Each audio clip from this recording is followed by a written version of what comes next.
Thank you. So I'd like to begin by thanking Didar for that fantastic context setting.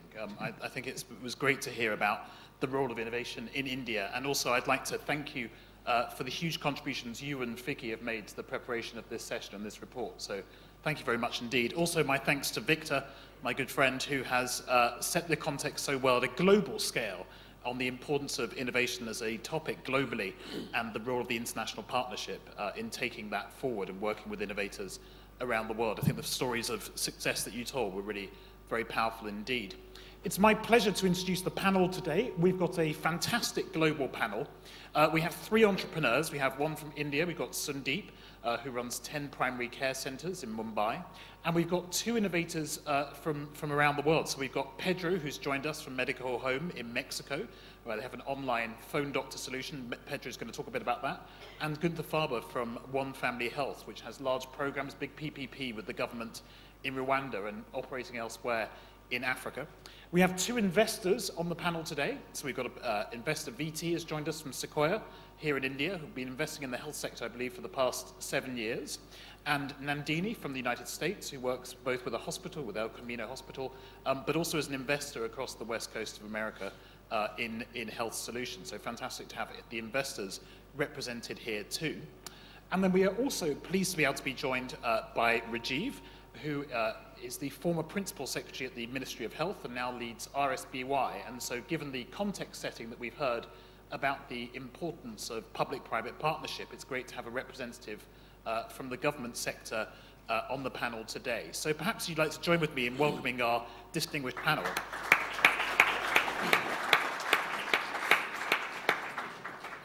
I'm Tom Kibasi. I'm a partner in the London office of McKinsey, and I've lead our work on healthcare delivery innovation, working with Victor and others at the International Partnership for Innovative Healthcare Delivery. And I'm absolutely delighted to be with you here in India today. So the plan for this session now is that I'm going to start by asking the innovators to talk a bit about their solutions, some of the challenges they face, and what the real potential is to scale up their innovations. What could you do if they really could get their innovations to scale? The second thing is we're going to hear a bit from the investors. What makes you invest, but also what holds you back from making investments? And perhaps drawing out some of the similarities and differences between here and the United States. And then finally, to talk a bit more about the ecosystem. So what's the role of government, to hear from Rajiv about the role of government, and also to follow up with Didar and to talk about what is the opportunity for the Industrial Association as a convener of different actors in the Indian context to come together and to help have impact in this space. Then we're going to have a quick poll, so you'll find some of these devices hopefully in your hands or on your seats, and we're going to ask you a few questions, and then we're going to ask for specific questions from the audience. So that's the plan for the session. So without further ado, we're going to go straight into hearing from the innovators themselves, and perhaps we could start with Gunther from One Family Health. And Gunther, I wonder if you could describe the main features of your innovation, firstly, just so people know what it is. The second thing is, what's the potential? If you could really scale this up, so you've done some scale up in Rwanda, but if you could really get it to where you aspire to, what's the kind of impact that you believe that you could achieve? So thinking about the future, not just what you've done so far, but where could this really go? And then the third thing is, what are the challenges to scaling up? What are the barriers that get in the way, and what would help you to move things forward? And then we'll hear from Pedro and from Sundeep. So Gunther, do start us off. Well, my model is very basic. It's entry-level healthcare, where I believe, and having worked in the pharmaceutical industry for 30 years in the international arena, and looking at access to healthcare, it starts at the bottom. And the issue of getting primary healthcare, quality basic healthcare services right into the rural areas where you very often find healthcare professionals don't want to go. And the model that I work on is having basic clinics run by qualified nurses with 5 to 8 years clinical experience, and as a business format franchising model. So the nurses have to put $500 down to join our network. It's like they're getting a franchise outlet for Starbucks or a Hilton Hotel Group, whatever it is. So they put $500 down. We then give them a loan of between $6,500 and $7,000 that's repayable over a 5-year period. We provide them with a basic technical training, finance training, and administrative training, and our system is backed up by a handheld device, very simple, straightforward, but the back office is basically the same software as Kaiser Permanente uses in America. So this is the basis of the model. And the idea being that these, because it's their own little businesses, you find that normally within 12 months, these franchisees become business sustainable. They move into a positive cash flow. We supply them with the drugs they can't buy outside the chain. We've got technical representatives, one for every 20 clinics. A guy like Fred DeLuga from Subway says, "You're wasting money." I said, "I'm not selling sandwiches, I'm selling healthcare." So we have to have that control system in place. And that is the basis of the model, Tom, how it works. And it's entry-level healthcare, works well. Where can we go? How many posts do you have in Rwanda? Right Well, we had, and it went much slower than anticipated, and I'll tell you why. By the end of 2013, we're at 50. As of last week, we're up to 63.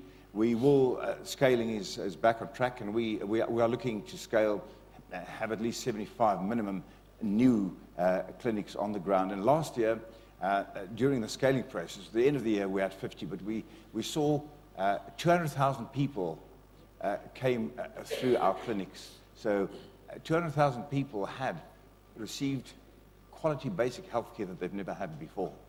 So this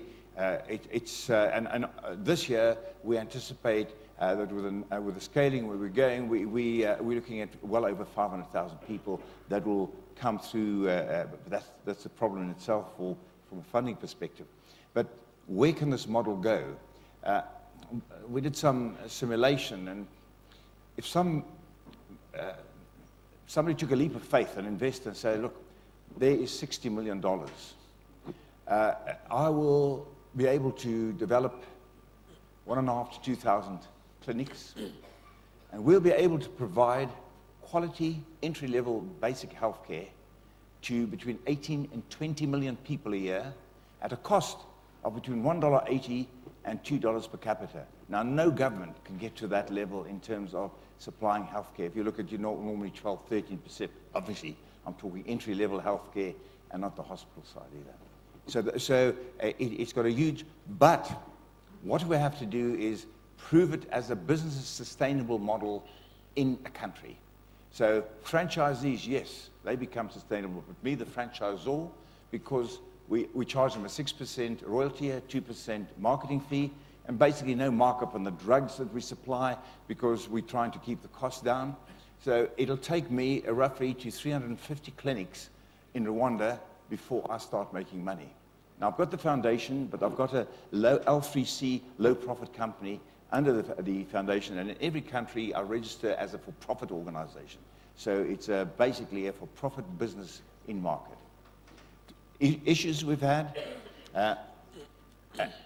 if people say to me, would I like to move away from a PPP or stay with a PPP? I think at entry-level basic healthcare, PPP is the answer, because you find in most countries, government take that responsibility. Very few private entrepreneurs will go at that level because the returns on investment, if they, before you look at bringing any subsidies in, like drug, health insurance payment, you're looking at an internal rate of return of between 3% and 5%. And nobody will want to invest in that. So once you get a country like Rwanda, that's one of the reasons I went there, they have a nascent health insurance fund. So the nurses get paid for that, and that takes care of that, and it brings the internal rate of return up, but it also makes the franchisees more profitable. There are many issues as you go along. It took me almost to a day, a year, to convince the Department of Health. The Minister of Health, Richard Sesabira at the time, a great guy, he's right now the Secretary General of the East African Community. He said, "Mugunta, I see exactly what you want to do, because we're going to save the Rwanda government between $7 and $8 million a year in direct expenditure on nurses alone. We are investing in upgrading old derelict government facilities. That's well over $1 million that we're investing in that. So he saw it immediately, but it took me almost a year to convince the entire leadership team of health. Once I got their buy-in, we started moving forward. Did it go smoothly? No, it didn't. Because it's unfortunate in the developing world that you find that they put systems and structures in place and there's a lack of capacity. It's a very small country, 10 million people. They've got 30 districts, under the districts, and each district has got a political structure and a bureaucratic structure for health, finance, for infrastructure, you name it. And under the 30 districts, there are 216 sectors. And under each sector, there's for 5,000 to 10,000 people a cell. They've got this Mutual de Santé health insurance, which is fantastic. I take my hat off to this government. They use their own funding. They use funding from donors and from supporters. And then individuals pay a small fee to get into this. So that makes up the funding. But they've got 485 little offices that clear claims. So there's a lack of capacity. They charge different prices. So it is a nightmare. And also, I don't think they expected the sudden scale up, and the fund is stretched. So we've got financial issues. So basically, those are the issues, but we're far closer to the government now. At ground level, we are working hand in glove with the district and sector, different sector structures. Fantastic. Thank you for the story, Gunther. So I'm going to put the panelists towards the end of the panel on notice that Gunther's looking for $60 million for basic care to 20 million people. So be prepared to see who's got deep enough pockets as we work our way along. Thanks, Tom. Exactly. Always keen to help, Gunther. So fantastic. Great to hear about the impact you're having. 50 clinics already in place and another 75 by the end of the year. Additional 75, yes. Significant impact in basic services. Correct. It's a fantastic story, and working very closely with the government. Yeah. That's really very interesting. So now we're going to move on to the other side of the world, over to Pedro from Mexico, to talk a bit about Medical Home and the innovation there, to describe it. I understand that you've got about 1 million households subscribing to the service, but perhaps you can update me with the latest numbers. It's and just to hear about 1.5 million now. Fantastic. So I'd love to hear about how the model works and the impact you're having and where you think it could go. Okay, thanks, Tom. Actually, the story is quite simple and humble. I mean, it's like a couple of friends of mine and I were back about 15 years ago, quite successful telemarketers, okay, of your typical TV miracle product that you all hate, you know, all these ads at night, and we were selling you credit cards that you don't need it or you don't want to, okay, but we were very, very good at what we did. Then we found or reached the consumer challenge, which is half of the Mexican population lacks any type of insurance, private, government. So the very theme is universal access, okay? And second, very close friends of ours happen to, you always know of people who help you at the office or at home or etc. that suffer catastrophic, you know, medical losses. You know, somebody gets sick, and the entire family savings goes down the drain within a year. So we sat down and said, can we really create the truly miracle product here, okay? Can we have the Solvital old neighborhood type doctor that we all grew with, and just with a simple phone call, solve all your basic first contact medical needs. And so we took this endeavor in trying to create a product from a tech background, okay? We were very good at telemarketing, operating in 4 countries and with a lot of people. So it said, can we do a procedure-based, algorithm-driven, strict medicine? Okay, all on the process and electronic records, et cetera, et cetera. So we started a venture, just not to be 20 doctors, and we launched a 900 line 15 years ago. I don't know if you guys remember the 900 lines, which later on collapsed because they were like a pay per minute. So first of all, we found out it was a very expensive product on a per minute basis. And second, we got called a lot, but like so did the sex lines and the Zodiacs and the, but if you're called from the, from the police precinct, who pays the bill? So as we all know, the entire industry collapsed because nobody could collect it from, from government offices or people using not their phones. So we're stuck there in the middle and said, can we find an alternate distribution channel? I mean, we have to be very inexpensive, very accessible, because we go to the bottom of the pyramid. of course, but how can we do the distribution? How can I bill? So we approached a telco, a telecommunications company, and said, can we offer subscriptions to your base for a nominal $5 a month bill? And they thought it as a risky proposition, okay, but they kind of played ball with us, and we got into it. And second, well, I mean, people are willing to pay money to have a doctor on their phone. It sounds logic now, but it was, can we prove that?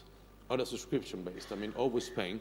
And second, can we gather all this volume and purchasing power of subscriptions and go to nationwide vendors and negotiate in bulk discounts on, on millions, etc. Well, there were not millions there. So what happened? To make a short story, after 15 or so years in operation, we got about 6 million customers in 1.5 households. And after literally over 9-10 million calls, medical calls, okay, 2/3 or 67% of all calls are solved right there and then. Okay, so this is kind of mind-blowing, okay, because if you extrapolate to saying, 2/3 of first medical visits on the public systems could be avoided, you're talking millions, billions, trillions. I mean, it's just, fancy work.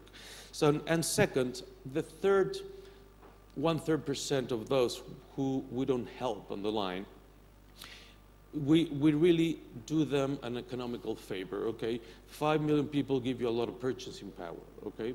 So I got a certified network of over 6,000 doctors and vendors in 200 cities, and I really, really test every vendor, every doctor. And if you want my business, if you want my referrals, quality and price is what my subscribers are looking for. Okay, so first, a few years ago, it was very hard to build on the network. Who are you? Now we charge for referrals also to the doctors, and doctors and vendors and pharmacists and lab works, they look us up. I mean, they want our business. So it's been quite successful. So just to draw a conclusion, okay, very, very basic technology in terms of, it's just a phone. I mean, the phone's been around for years, right? Can have a huge, huge impact on how you deliver first contact, okay? 2/3 of success rate level is no small feat. And the stat is staggering year after year. It doesn't change. 2/3 of things can be solved on the phone, okay? Imagine this, what it does to the system, not only in terms of money, but of unclogging public service systems. In India, I suppose it would have a huge impact, right? And last, the very blessing or the cherry on the cake, we realized, we actually launched this initially for the federal Mexican government, a pitch 10 years ago, 15 years ago, and they thought that we were crazy, okay? But now, mobile penetration is 100% or 90% or 99, 5 billion mobiles. Everything's converging in these little phones. So it's not a matter of once, just of, today we can really have universal access through phone inexpensively. To put it in perspective, we have a relative cost of about $10 a call, a medical call, right? Your typical public consultation for the public system in Mexico is about $200 to $300 a cost. So they're pretty big savings there. So that's our story and a few challenges that I'm sure we'll talk about later.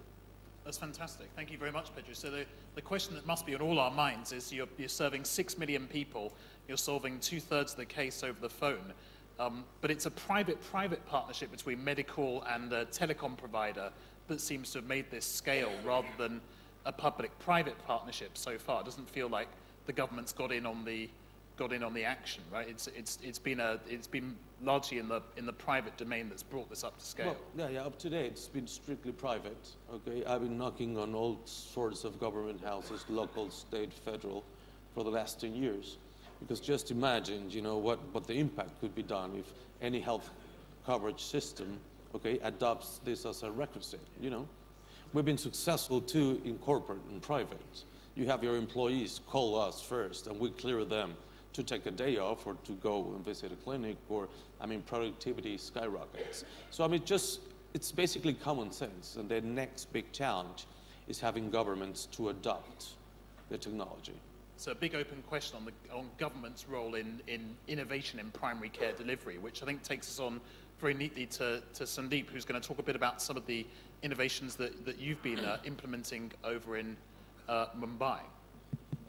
Yeah. Thanks.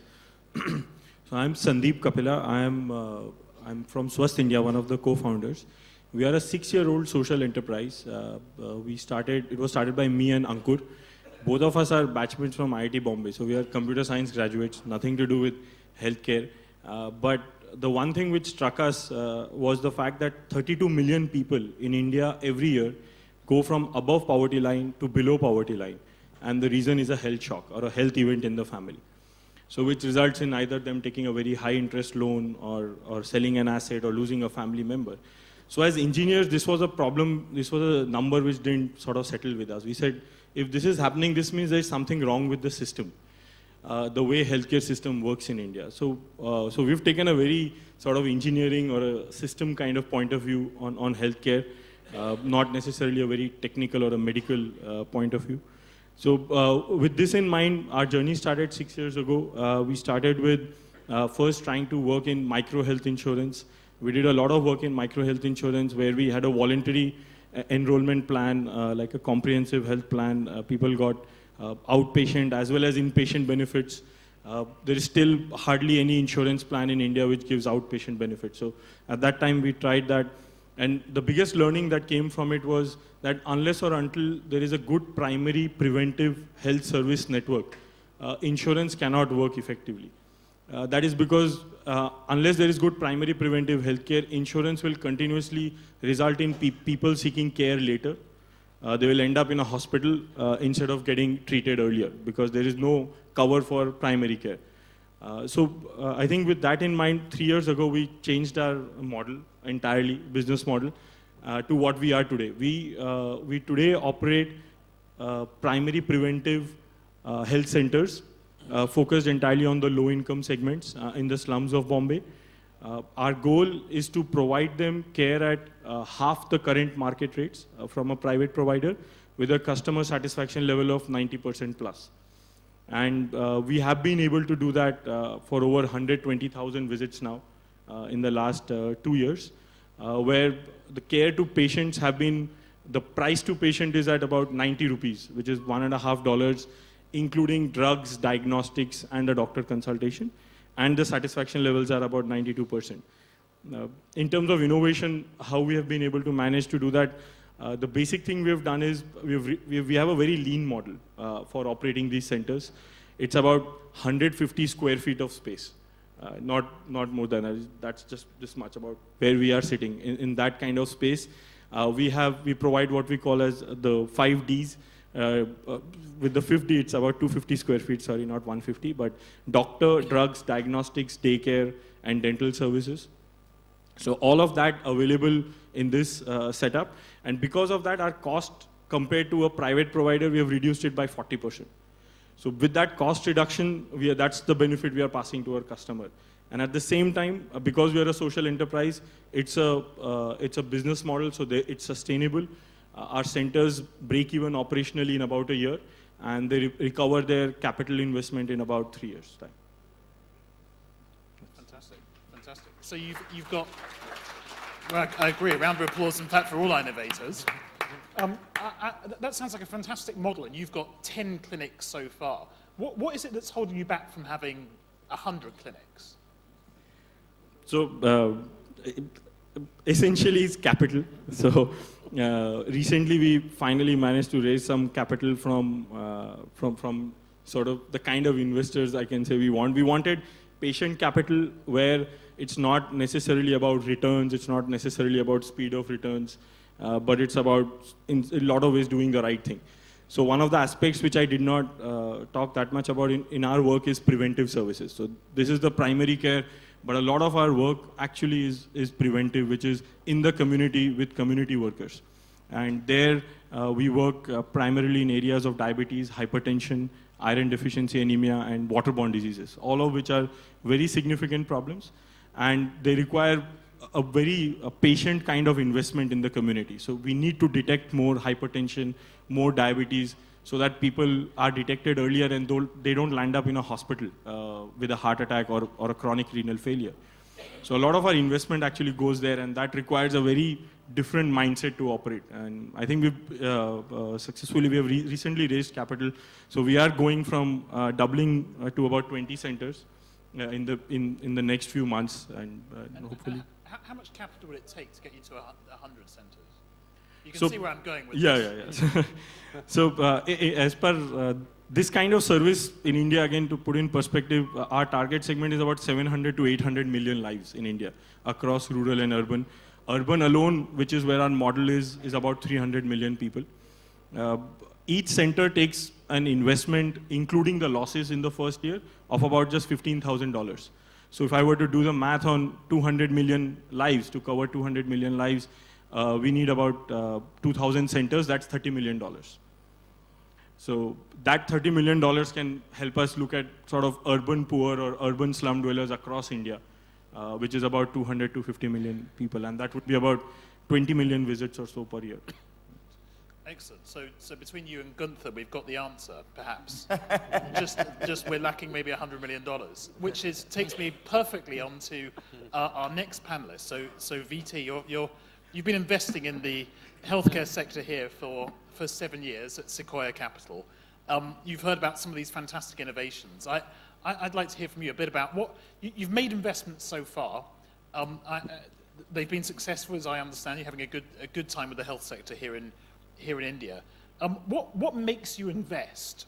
So when these guys are thinking about attracting an investor like yourself, what is it that makes you invest, and what holds you back, and what do you think needs to happen next? Three questions for you, VT. Sure. I think, as you rightly said, we have voted with our feet, with our dollars as far as healthcare is concerned. So it has been a very active space for us at Sequoia, and frankly, even the investing or the investment industry in India, it has been a pretty important sector from an investment perspective.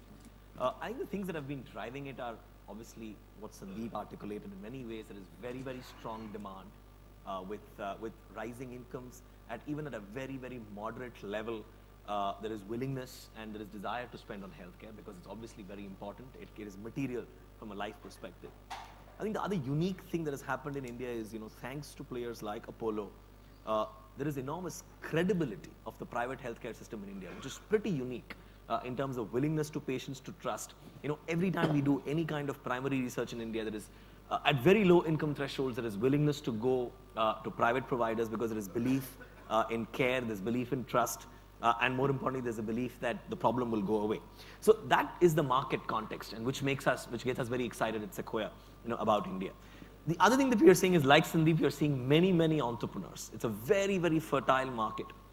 Given the size of the market, I think $75 billion, given the opportunity, you see lots of entrepreneurs at varying levels, evolved entrepreneurs, young entrepreneurs, trying to attack the problem in many ways. Some like what Sandeep is trying to do, which is primary, secondary. Some along different specialities, saying can I build hospital chains focused on a few specialities? Some along access, which is do I provide access at tier 1? Do I provide access at tier 2? How do I cover villages? So we are seeing lots of entrepreneurial activity. Multiple models. We have an investment in a firm, in a company called Glocal, which only puts up clinics in population of 50,000 to 100,000 in rural Bengal and Orissa and Bihar. And then on the other extreme, we have an investment in a company called Cloud9, which provides mother-child care to affluent, rising, aspiring India. So the full range of spectrum. And therefore, there's a lot of entrepreneurial activity happening. And that's what kind of gets us excited about the opportunity, and we lean forward. What holds us back?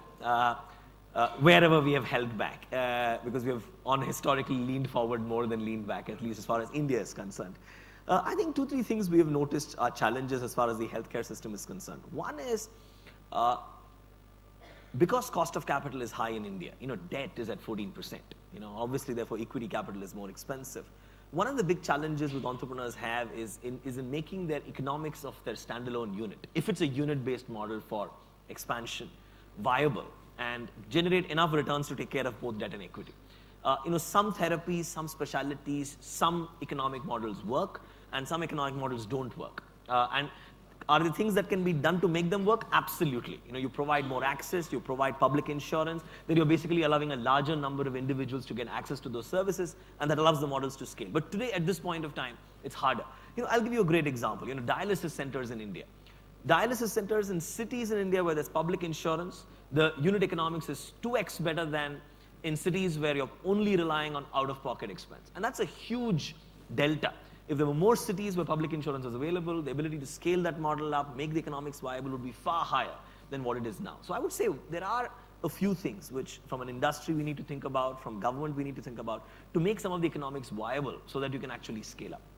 I would say the second biggest challenge we have seen is, it's execution bandwidth. Because India, the ability to go from 1 to 10 centers, 10 to 50, 50 to 100, the friction is not small. You know, the friction can come from a variety of agencies. It can come from licensing requirements.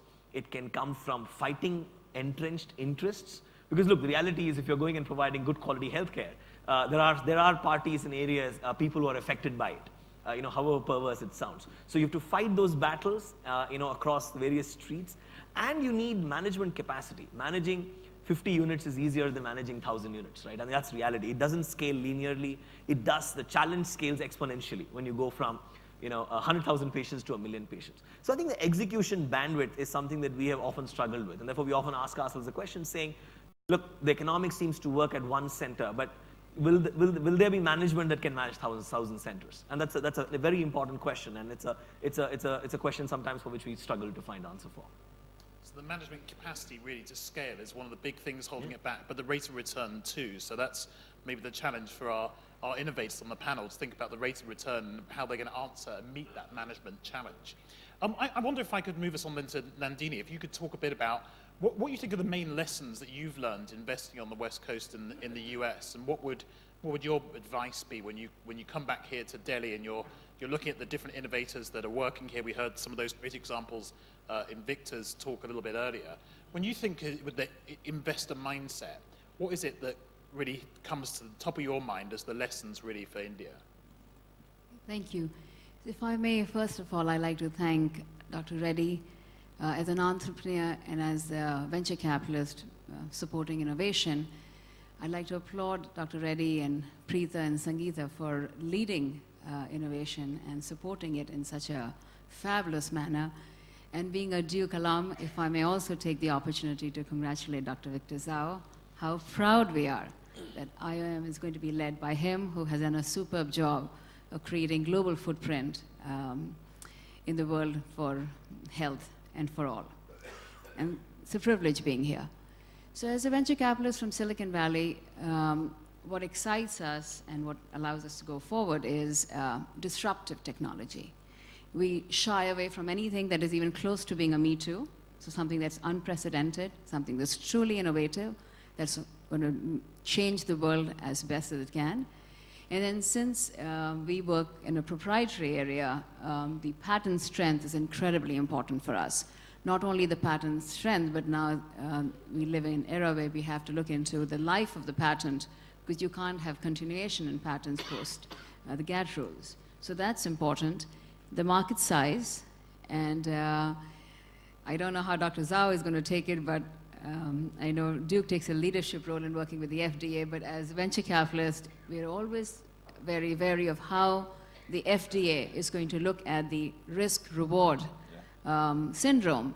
If they are too risk-aversive, that even the best of technology will take too long to make it to the market. It'll eventually make it, but our returns are going to be impacted, and so we have to be honestly careful about it.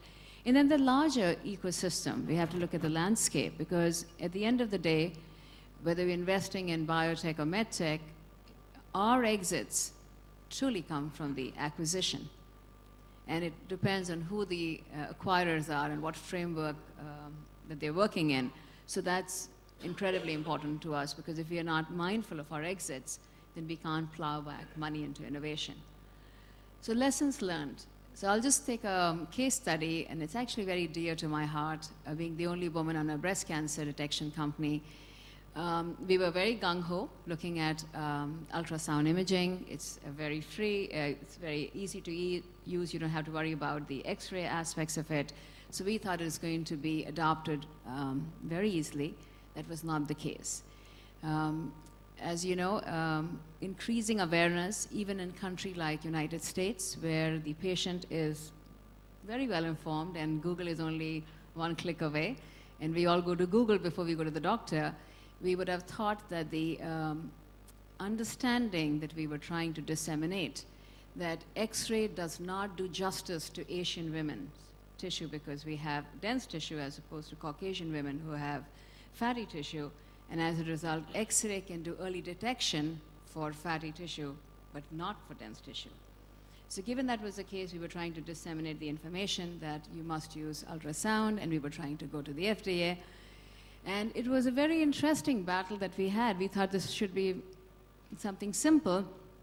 We underestimated how the existing players who had invested in the X-ray would react, to the point that the governor, we had a discussion with him, and he said, I'm all for women's health, and I'm going to be truly supporting the bill that's going to come out to say that there should be greater awareness. A woman goes to the doctor, and the next day she gets a letter saying that we didn't find cancer, should have one more statement saying that we didn't find cancer, but you ought to go and get ultrasound imaging done because of your tissue type.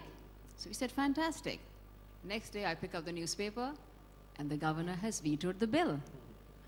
So we go back to the governor and we said, did we miss something? Was there loss? You know, did we not convey to you how important this is? He said, no, you conveyed. But then the other constituents came to us and said that when you send a letter like that to a patient, you increase the anxiety, and the women will not be able to deal with that anxiety. I said, Mr. Governor, with all due respect to you, the women can do a very good job of dealing with anxiety, and we would rather deal with the anxiety of knowing that we have to go back to the physician than dealing with the anxiety that we have not been diagnosed appropriately. So just to give you an example, what we have to interface with takes it, but a year later, the bill did get passed. Good story, we got unanimous approval from the 13 panel of the FDA, so it got approved, and next day, GE bought us. So all in all, a very good story. But there are aspects that you have to keep in mind that you had not anticipated. Absolutely. So the government can be a source of frustration at times, but also I think we're now going to move on to Rajiv, who's perhaps going to tell us about some of the successes of the government. So the RSBY scheme has scaled up hugely. So I wonder whether you could describe for us some of the successes that you've had in terms of scaling up, so reaching hundreds of millions. So what are the lessons for the entrepreneurs as they think about the challenge of scaling up?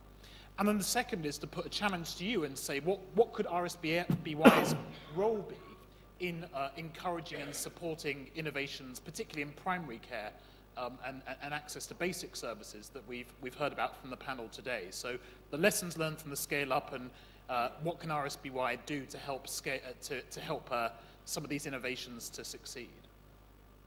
Okay, before I come to RSBY, let me share an example of what happened when an innovator was looking for support when he met me. He had a solution that would have been appropriate for regions that didn't have proper health care, but he couldn't find support there. So he came to my state, which frankly did not need it as much as some of the other places, and said, look, can we have it demonstrated here? And we got, and frankly, this solution was seen as a low grade by our doctors, but the nurses took it up, and it was a tremendous success. And I hope that what we demonstrated will actually help him market in other parts of the world. So the way that I would say, not only RSBY, but anyone in government should look at should be, it should be a question of a problem looking for solutions. You know, so if your solution is that neonates die of hypothermia, what solution do you have? And then you start looking around, and that is where some of the experience that you shared today, the innovation facility, maybe a resource center with us available, would help us identify these solutions.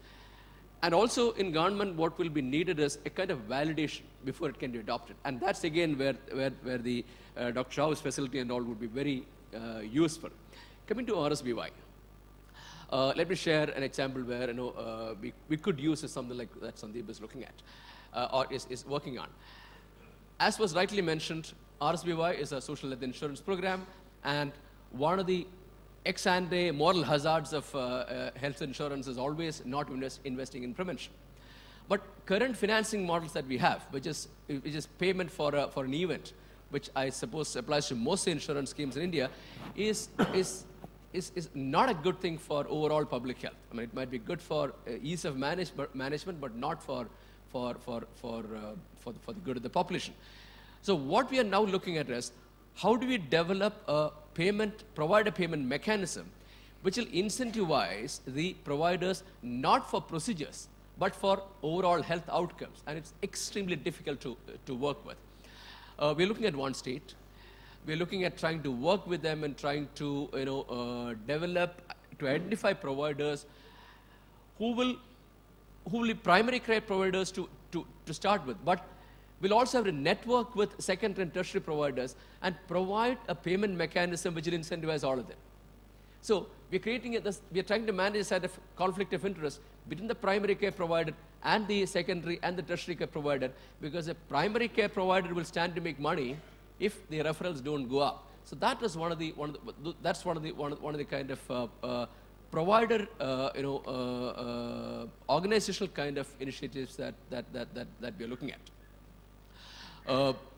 The other area that we would like to look at is, currently, when we look at the spread of our hospitals, we find that they are all located in, most of them are in north, most of them are located in district headquarters. The cost of accessing these centers would be more than the cost of treatment that you will provide to a local quack, and there's no economy for the patient to actually go to our centers, which means that we have to now incentivize providers, and Global has been a very major supporter for us in terms of this. We're looking for other providers who could work with us in moving to these centers. But the conventional solutions are not going to work. The conventional model of healthcare, which is what I'm sorry to say, but since the Bhore Committee, since the MCI, since the other regulations have come in, there's a tremendous amount of opposition to nurse practitioners, rural health providers, and if we collaborate, if the innovators can collaborate with organizations like RSBY in trying to create a pressure in which we look at innovations, we move beyond the constraints of these regulations, I think that's the only area in which we could be looking at innovations really going to scale. That sounds fantastic. So the collaboration in order to get innovation to happen. So we've heard from a variety. We've heard from the innovators themselves and the exciting things that you're doing both here in India and internationally. We've heard from investors from India and from the US, and we've now just heard from Rajiv talking about RSBY and the wider role of government. Didar, you started us off with some of the context for India. So to close us off, I wonder if I could ask you to make a few comments on what are the one or two things that we should do having had this discussion today. What should happen next? Okay.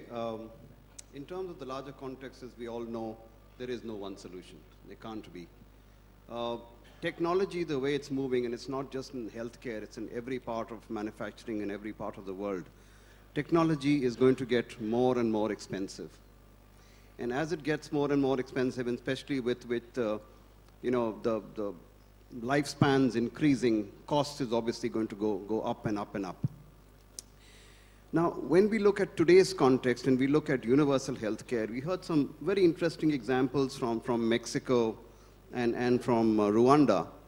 The important thing that stuck there was that very simple diagnostic solutions and very simple handling of some non-high-end hospital kind of activities could be done to actually take the pressure away from the whole health system.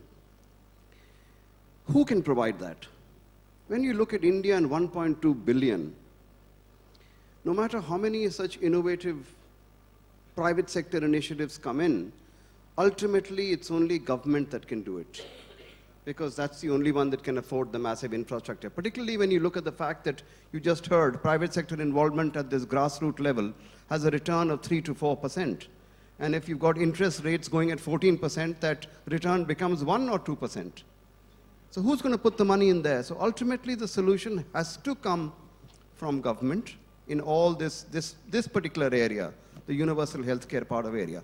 But the interesting thing which is also coming out is the management skills and the innovative skills that private sector can bring to this level to work with government in providing, there's no, as I said, there's no one solution, but different state governments are being able to do that in India.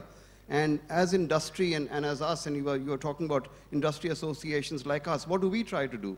We try to pick up the knowledge that is happening across the world and in India and try and bring people together on it. And I think that's the only way forward, that we share the knowledge with each other, we figure out how to work at the bottom of the pyramid, basics by government, but added on with the management skills and the innovation that the private sector brings to it. Fantastic, thank you very much. So we need more collaboration between industry and between government and innovators all coming together around this theme of innovation to achieve universal access. Now, I have unfortunately been told that we are out of time for this session, so there won't be time for questions and answers. However, if you have questions, you may find that the answers are in the report here, so I'd encourage you to take a moment to read it if you are excited by the opportunity that innovation can bring. You want to hear more of the stories of success, an agenda for what needs to happen next, and some specific recommendations. You'll find them here. So the only thing that remains for me is to thank all of you for listening and to thank our panel for all their contributions. So thank you very much indeed.